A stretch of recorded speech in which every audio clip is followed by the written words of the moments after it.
The shattered widow. Boot heels struck the boards of the saloon porch, sharp against the hush that had fallen. Dust clung to her skirts. The sun glared off glass bottles in the window. No piano played. No dice rolled.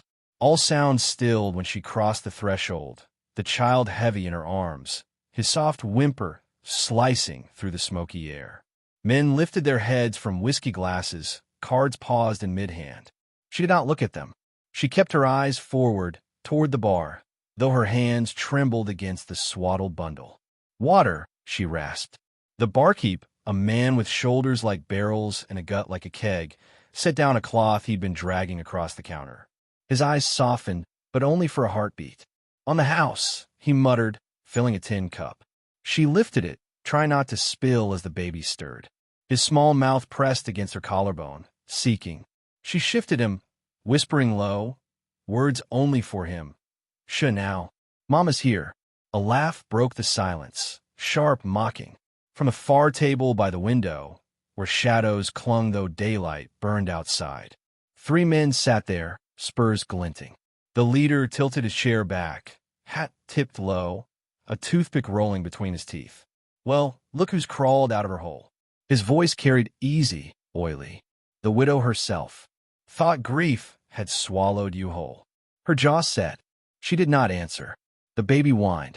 She held him tighter. The outlaw chuckled. "Don't reckon that land of yours'll stand long without a man to work it. Shame, really. Shame for you. Good fortune for me." His companions snickered, their boots thudding on the table leg. The barkeep shifted uncomfortably, but said nothing. None of them said anything. She turned. Dust motes swirled in the dim light, rising like spirits. Her face was pale, lips drawn thin. She stepped outside, the screen door slapping shut behind her.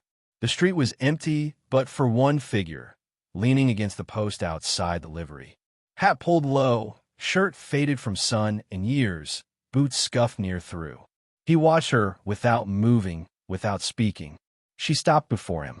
The baby began to cry, high and piercing. She rocked him, but her arms trembled from weariness, from days without rest. Her eyes lifted, finding his. "Don't touch me," she whispered. Her voice cracked like dry wood. "I'm shattered." The man did not speak. He only reached out, slow and steady, taking the child with hands that knew weight and care. The baby quieted at once, cheeks settling against his chest. The man swayed gently, rocking, the motion so natural it seemed the desert itself hushed to watch. The widow pressed a hand to her mouth, fighting the sob that threatened. The sun flared behind him, painting his outline in gold, dust curling at his boots like smoke. He did not look at her. His eyes stayed on the horizon, on something distant, as though he bore all storms in silence. The baby slept. The widow sank onto the porch step, burying her face in her hands. From inside the saloon came another laugh, muffled by the door but cruel all the same. Voices rose, boasting, gambling. The outlaw's tone cut through, hard as iron. "That land's mine by winter. She'll beg me for mercy before the first snow." The man holding the child did not move. He let the wind carry the words away. His silence was heavier than the sun, heavier than the dust. Children ran past at the far end of the street, chasing a ragged hoop. Their laughter rang thin and nervous, and they cast glances at the saloon before disappearing down an alley. A dog barked once, then fell quiet. The widow lifted her head, eyes rimmed red. "They won't stop," she whispered. "They'll keep pressing. They want what he died for." The man said nothing. His hand rested on the baby's back, steady as a mountain. She stared at him, desperate, searching for words that would break through his quiet. None came. The wind picked up, tugging at the loose boards of the porch. The livery door creaked on its hinges. A tumbleweed rolled across the street, catching on a hitching post before tearing free again.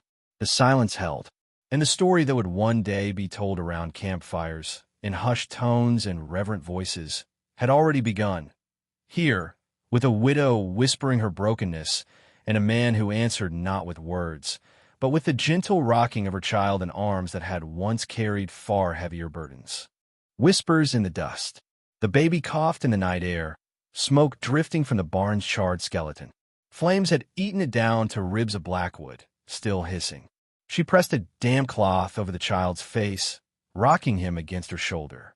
The town stood gathered at the edge of the street, their shadows long beneath a red bleeding sunset. No one moved to help.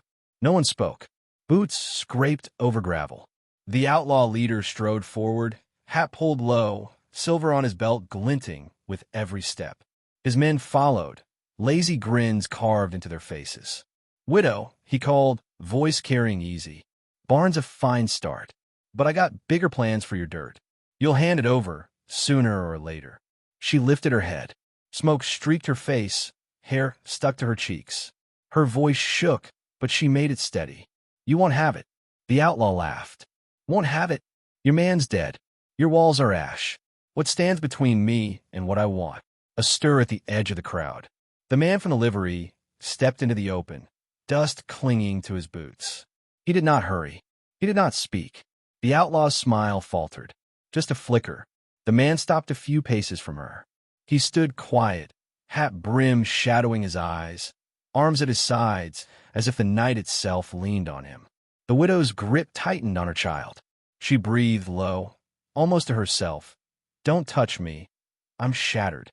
But the baby's cries softened when the man's shadow fell across them. The outlaw noticed. His grin returned, wider now. "So that's how it is. Hiding behind the mute ghost in boots." He spat in the dirt. "I've heard stories, sure, but stories don't scare me." The crowd murmured. Stories always lingered about the silent rancher, though no one could tell them straight. Some said gunfighter. Some said deserter. Some said he'd killed more men than the cholera itself. None dared ask him. The outlaw leaned close, voice dropping low, ugly. "A broken woman. A useless babe. A silent ghost. That's no family. That's carrion waiting to be picked clean." The widow flinched. The man beside her moved for the first time, just one step forward. Boots struck the dirt, the sound echoing like a hammer on iron. The outlaw's laughter stilled. His hand twitched near his holster. The crowd watched, silent as stone. The rancher did not speak. He did not draw. He only looked steady, unblinking, until the outlaw shifted back a half step, teeth bared. One of the gang barked a laugh to break the tension. "He don't scare me. He's just dust, same as her." But his voice shook when he said it. The sun slid lower, throwing long red bars across the street. The air tasted of ash and gun oil. Coyotes yipped out on the ridge, sharp and hungry. The widow held her child closer, breath hitching. The outlaw spat again, hard. "Fine. You keep your dirt. But know this, when the snows come, you'll starve. And when you beg, I'll be waiting. Both of you." He turned on his heel, boots grinding. His men followed, muttering, kicking at stones. Their spurs jingled like rattlesnakes in dry grass. The crowd melted back into the shadows, heads bowed, no one meeting her eyes. Doors shut, lamps blown out. Silence again. The widow sank against the well post, baby clinging to her neck. The barn smoldered, smoke curling into the bruised sky. The man stayed near. He did not offer words, nor touch. His eyes swept the ridge where the outlaws had gone, watching the dark swallow them. The baby stirred, small hand reaching. The man shifted almost without thought, and the child settled against him, soothed by the steady rhythm of his breath. The widow's lips parted, but no sound came. Her throat burned with words unsaid, words she feared to speak. The wind rose, carrying dust through the empty street, whispering against the boards. It rattled loose shutters, creaked the church sign, bent the brittle weeds. She looked at him then, the man who said nothing. Shadows marked the lines of his face, deep and cut by years. His silence was heavier than the smoke, heavier than the fear. Somewhere a door cracked. A voice hissed from inside. "He'll bring war down on all of us." Another voice whispered back, "Maybe war's what we need." The widow closed her eyes, pressing her forehead to her child's soft crown. The man didn't move. He didn't speak. He only stood in the dust, the baby safe in his arms, the silence around him swelling like thunder yet to break. And the town, though they dared not admit it, felt the air tighten. For they knew, every silence carries an echo, and his silence was the kind that promised reckoning. The night of reckoning. Gunfire split the night. Glass shattered in the widow's window, spraying across the cradle. The baby screamed. She lunged, snatching him up as another shot tore through the shutters. Boards splintered. Smoke of black powder drifted into the cabin, acrid, choking. Horses snorted outside, hooves striking hard ground. Laughter cut through the dark, harsh and jeering. "Come on out, widow!" The outlaw leader's voice rang against the clapboard walls. "No sense hiding. We'll burn you out if we have to." Flames flared. A torch sailed against the cabin door, tar catching, fire crawling up the wood. The widow pressed her back against the wall, baby clutched tight to her chest. Her eyes darted to the window, to the open night where shadows moved on horseback. Boots creaked on the porch outside. A heavy fist pounded the door. "Open up, or the boy burns with you." Her breath hitched. She closed her eyes, whispering through tears, "I'm shattered. I can't." The door rattled again. Hinges groaned. Then a step sounded behind her. Calm. Heavy. Sure. The man was there, hat brim low, coat dark against the firelight. He lifted the baby from her trembling arms. "Not tonight," he said. His first words. He set the child at her lap, placed her hand firm against the boy's back. Then he turned. The door crashed inward, flames licking its edges. Outlaw shadows surged forward, pistols gleaming. The man drew. One heartbeat. Two. Gunfire roared. The first outlaw fell back into the dust, chest punched clean through. Another cried out, clutching his shoulder as the man's second shot rang. The third dove for cover, slamming against the porch rail. The widow pressed the baby close, rocking against the cradle as smoke stung her eyes. The child cried, but softer now, as if sensing the rhythm of gunfire like a lullaby. Outside, chaos. Horses reared, whinnying sharp against the night. Outlaws scrambled, shouting. The man stepped into the doorway, revolver steady, each shot cutting clean, unhurried, certain. "God Almighty," one of them breathed. "It's him." The leader's voice snapped back, hoarse and desperate. "Stand your ground. He's just one man." But fear carried faster than orders. The man walked into the street, dust swirling around his boots. Muzzle flash, painting his face in bursts of firelight. He moved with the weight of years, with hands that remembered every draw, every kill. Silence had been his prison, but now thunder poured from it. The gang broke. One rider turned tail, spurring his horse hard into the dark. Another fired wild, bullets sparking off stone, before catching one of the man's shot square in the chest and tumbling limp from the saddle. The leader bellowed rage, face twisted, eyes white in the fire's glow. He charged forward, revolver raised, teeth bared like a wolf. The man didn't hurry. He raised his gun slow, steady, sight level with the outlaw's heart. One crack. The leader stumbled, staggered, dropped to his knees in the dirt. He tried to speak, but only blood filled his mouth. He pitched forward, face first into the dust, firelight crawling over his still body. Silence fell, but for the hissing of flames and the crying of the baby. The widow stood in the doorway, hair wild, smoke curling around her. She held her child close, eyes wide as she watched the street. Bodies lay strewn in the dirt, pistols glinting beside still hands. Horses pawed the ground nervously, reins dangling. The man lowered his revolver, smoke trailing from its barrel. He holstered it slow, deliberate, as though burying the sound of thunder again. He turned back toward her. For a moment his face was lit, lined with scars, worn with years, eyes dark as the canyon night. A face that had once been feared, once whispered about, now plain in the firelight. The widow held his gaze. Her lips parted, but no words came. The baby stirred, tiny fist clinging to her dress. She pressed her cheek against his soft hair, tears burning tracks down her smoke-streaked face. The man climbed the porch step, boots heavy on the boards. He reached out, steady hand brushing the baby's back, soothing. The child quieted at once. The widow's breath shuddered. Why now?" His voice was low, rough as gravel. "Some things don't stay buried." Behind him, the last flames sputtered, smoke drifting into the star-salted sky. Coyotes yipped in the distance, drawn by the scent of blood. The street was empty now but for the dead and the legend being born. The legend of the shattered woman. The street stank of smoke and blood.